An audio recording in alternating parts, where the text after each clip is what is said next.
Et nous avons aujourd'hui, avec le temps, étendu les rendez-vous à plus d'une cinquantaine de personnes par jour, de manière journalière, hein, qui sont reçues au sein de cette mission diplomatique, qui sont enrôlées de manière convenable. Et les documents sont prévalidés et envoyés en Guinée. Nous avons également des cas urgents qui nous sont soumis de la part de nos concitoyens et qui viennent ou nous sollicitent des fois quand ils sont confrontés à des situations d'urgence. Et il faut présenter ce document dans les 24 heures, les 48 heures ou dans la semaine à suivre. Et ces personnes-là sont prises en priorité, sont acceptées en priorité pour nous permettre justement de les faire enrôler. Nous travaillons aussi avec la France dans le cadre de la coopération militaire. Cela peut s'agir de la formation des formateurs, cela peut aussi s'agir de la formation, pourquoi pas d'une élite militaire à même de répondre de manière plus efficace aux préoccupations de notre armée nationale. Madame et messieurs, bonjour ou bonsoir, ça dépend de l'endroit où vous nous regardez et vous nous écoutez également. Merci. Nous avons aujourd'hui comme invité son Excellence, Monsieur l'ambassadeur de la Guinée en France. Excellence Sékou Sylla, bonsoir. Bonsoir. Merci d'avoir accepté notre invitation et notre interview. Merci. Alors, on va commencer. La première question, c'est après 3 années de suspension de la Guinée à la francophonie, on a créé des revenus au sein de l'organisation dont vous avez participé. Quel est votre sentiment? Bien, merci beaucoup de l'opportunité que vous nous offrez de pouvoir nous exprimer encore et davantage sur cette question de retour de la Guinée dans la famille francophone. Je pense que des déclarations au plus haut niveau avaient été faites à ce sujet pour exprimer d'abord la reconnaissance de notre pays à l'Organisation internationale de la francophonie. Ce retour est le fruit d'un travail diplomatique et politique engagé par les autorités de notre pays depuis 3 ans pour assurer le retour effectif de notre pays au sein de la famille francophone. En fait, comme le disait tantôt le ministre des Affaires étrangères, la Guinée n'a jamais été exclue parce qu'il y a un mécanisme de coordination qui était en place et qui permettait à nos deux qui permettait à l'OIF et la Guinée de continuer à travailler ensemble en vue d'élaborer les conditions de retour de la Guinée sur la scène internationale. Et c'est après une série je dirais, d'activités, mais aussi de contacts fréquents entre l'OIF et la Guinée, que finalement la Guinée aussi a déployé des efforts dans ce sens, en venant toujours donner des explications sur les progrès que nous avions accomplis dans ce domaine. Et finalement, le plaidoyer de la Guinée a été accepté par l'institution au regard justement des progrès que nous avions réalisés. Et c'est dans ce cadre, bien entendu, qu'il faut se réjouir de la participation de la Guinée au dernier sommet de l'OIF qui a eu lieu à Villa-Coublay, ici en France. Alors, quel rôle, vous, en tant qu'ambassadeur, avez-vous joué dans ce sommet, ou en tout cas entre la Guinée et la France, pour que la Guinée revienne à cette organisation? C'est ce que je vous disais tout de suite. Donc, votre rôle particulier. Mais nous sommes le prolongement de l'administration de notre pays à l'extérieur. Et dans ce sens, quand la Guinée fait face à une situation donnée, nous nous donnons la main conformément aux directives et à la feuille de route qui nous est soumise par nos autorités, de voir dans quelle mesure nous pouvons établir des rapports de contact, de bon voisinage et de compréhension avec l'autorité. Moi, en ma qualité d'ambassadeur, et aujourd'hui d'ailleurs nous avions, il faut vous l'informer, nous avons un représentant permanent aussi à la francophonie. Tout cela dénote de l'importance que nous accordons à cette institution.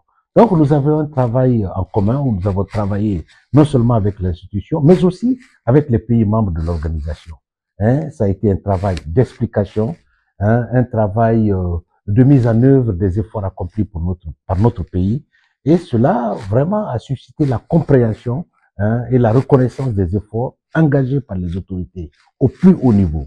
Et c'est le résultat de tout cela qui fait qu'aujourd'hui la Guinée retourne avec honneur, considération au sein de la famille francophone.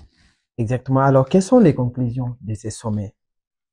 Bon, comme vous le savez, le sommet a abouti à un certain nombre de conclusions, parmi lesquelles il faut renforcer la coopération avec la famille francophone, hein, des questions relatives aujourd'hui à comment valoriser et davantage la langue française, parce que c'est une communauté qui est très forte, de plus de 300 millions, euh, euh, de plus de 300 millions.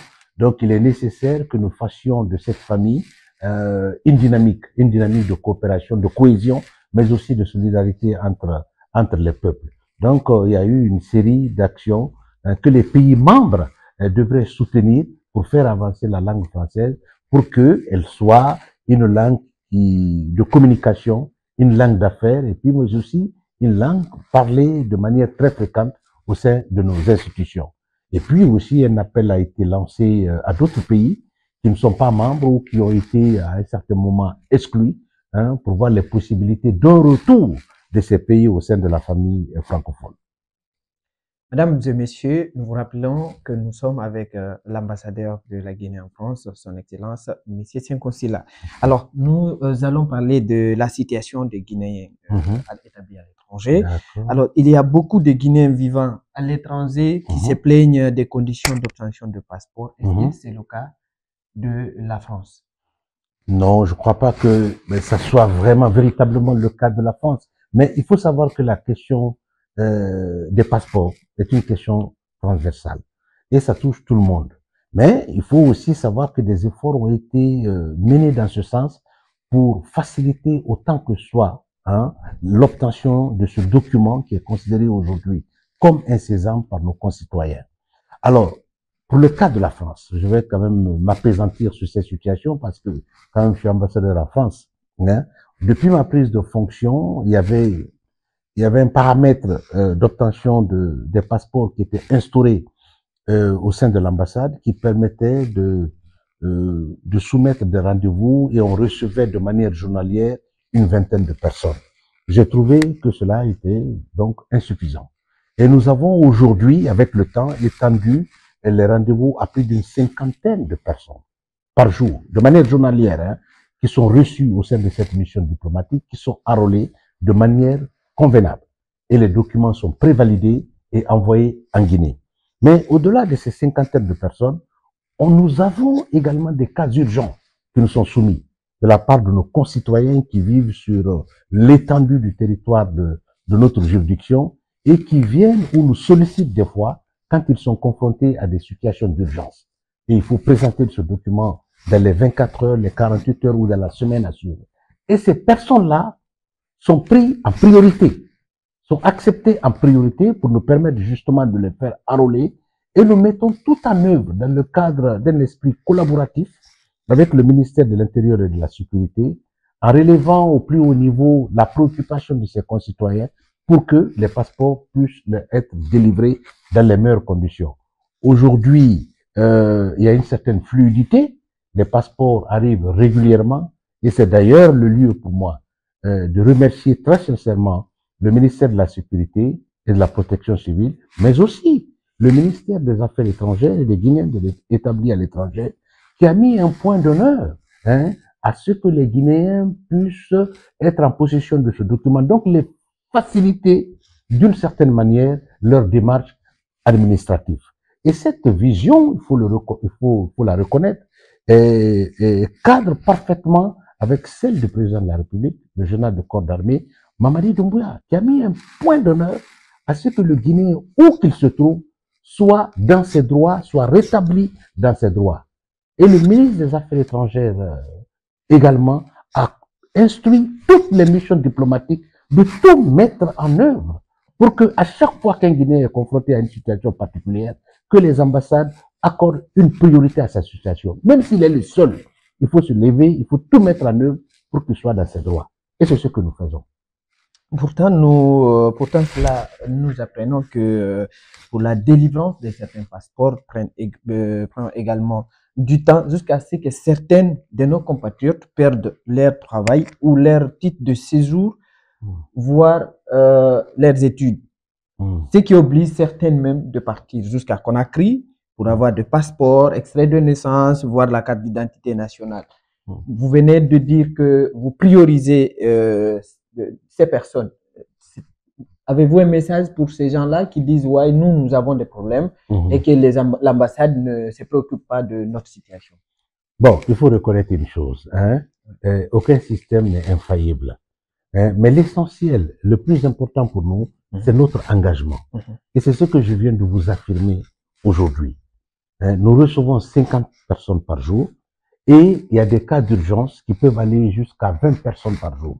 Donc, au bas mot, nous recevons au sein de cette mission entre 70 et 80 personnes de manière journalière, ne serait-ce que pour les passeports. Et à chaque fois que j'ai l'opportunité de me déplacer à l'intérieur de la France pour être en contact direct avec nos concitoyens, c'est le message que je les livre. La maison de la Guinée, qui est représentée par l'ambassade, est à la disposition de l'ensemble de nos concitoyens. N'hésitez pas de venir nous voir, de nous contacter. Si vous avez une difficulté quelconque, ne retardez pas, ne laissez pas les choses s'aggraver ou les situations se compliquer pour vous. Vous avez une démarche administrative à faire. Votre mission diplomatique est là. Elle est à votre disposition pour vous faciliter les démarches. Nous n'avons pas la prétention de tout faire et de tout régler avec une baguette magique, mais nous avons cette volonté d'être proche de nos concitoyens et d'être à leur écoute. Je crois que c'est l'aspect le plus important. Alors, le message que je puisse lancer à ces concitoyens, c'est de leur dire de ne pas hésiter de venir nous voir et de ne pas rester dans les quartiers et dire ce qui n'est pas vrai. Il faut s'en tenir à la version officielle. Tant que vous n'êtes pas en rapport avec votre mission diplomatique, qui sont les représentants directs de votre pays, hein, quelles que soient les informations qui sont distillées de part et d'autre, alors cela vous fait perdre la raison, cela vous fait perdre vos démarches et cela vous fait perdre le temps. Venez vers nous et nous allons vous servir dans la mesure du possible. C'est ça notre credo et nous allons continuer à le faire autant que possible pour que chaque Guinéen, où qu'il se trouve, soit satisfait. Alors, quelle relation entretenez-vous avec l'association des Guinéens établie en France?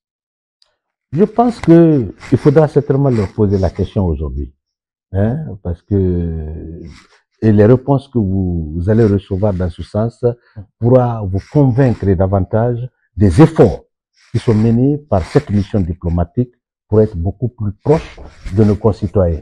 Et pas plus tard qu'avant-hier, j'étais à Grenoble où j'ai participé sur l'invitation d'une association guinéenne et à un événement qui a été organisé par celle-ci.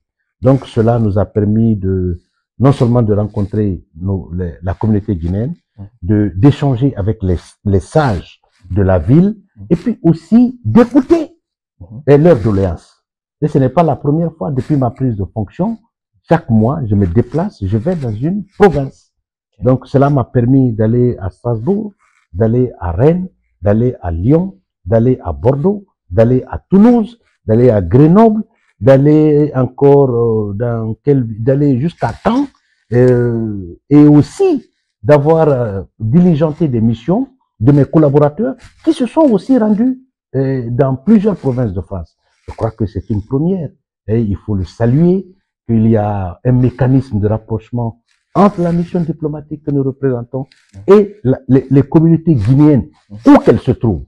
Et à chaque fois que nous sommes saisis d'une situation, que ce soit des personnes en détresse, que ce soit des cas d'accident, que ce soit, hélas, des cas de perte en vie humaine, puisque cela peut arriver, l'ambassade a toujours été là, présent, pour soulager ou pour encourager nos concitoyens. Je pense que, en tant que journaliste, vous pouvez faire une immersion au niveau de nos concitoyens, poser la question et aussi essayer de relever leur avis par rapport qu'est-ce que aujourd'hui votre mission diplomatique ici à Paris représente pour vous. Est-ce qu'ils sont beaucoup plus à votre écoute, oui ou non? On va parler de notre sujet. La coopération militaire franco-guinéenne suscite le débat ces derniers temps. Une proposition de résolution pour une mise en place d'une commission d'entente a été déposée à l'Assemblée nationale française. Quelle est votre réaction? Écoutez, à chaque fois qu'il y a des sujets que l'on met sur la place publique, ça suscite beaucoup de passion. C'est normal. Mais je pense que cette réponse-là a été donnée d'ailleurs même par notre ministre des Affaires étrangères, hein, qui dit que la Guinée est un pays souverain, qui entretient des rapports de coopération avec plusieurs pays.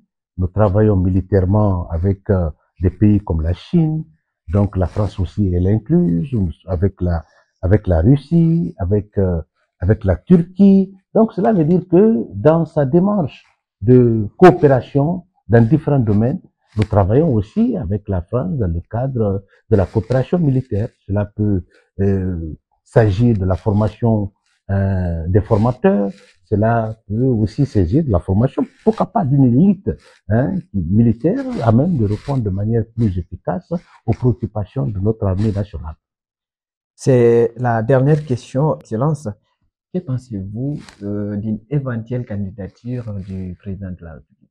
Ah, écoutez, écoutez, il y a il faut laisser cette question au principal concerné, hein, mais je pense pas que jusque-là, il s'est déterminé sur cette question.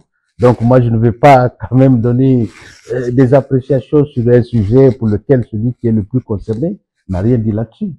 Voilà, c'est ma réponse. Madame, Monsieur, nous venons au terme de cette interview. Monsieur l'ambassadeur, il y a d'autres points que vous aimeriez revenir d'ici. Nous vous laissons la parole et vous adresser également à nos compatriotes guinéens vivant en France. Voilà, moi le message que je voudrais lancer à nos concitoyens, c'est un message d'unité. Vous savez, l'histoire politique de notre pays a été toujours ponctuée de manière diverse par des situations que certaines soutiennent ou d'autres dénigrent. Mais je pense qu'après tout, après toutes les réflexions, nous restons quand même redevables à notre pays, qui est la Guinée et qui nous appartient tous. Aujourd'hui, étant en France, le message que je puisse donner aujourd'hui, et encore une fois à mes concitoyens, c'est de se donner la main. On le dit le plus souvent que la Guinée est une famille, et c'est une réalité. Et ce symbole qui nous regroupe, nous devrons tout faire pour le consolider et pour lui donner une dimension pour que le développement économique que nous ambitionnons tous puisse devenir une réalité. Je vous remercie. Merci, on se reprend à très bientôt. Au revoir. Au revoir.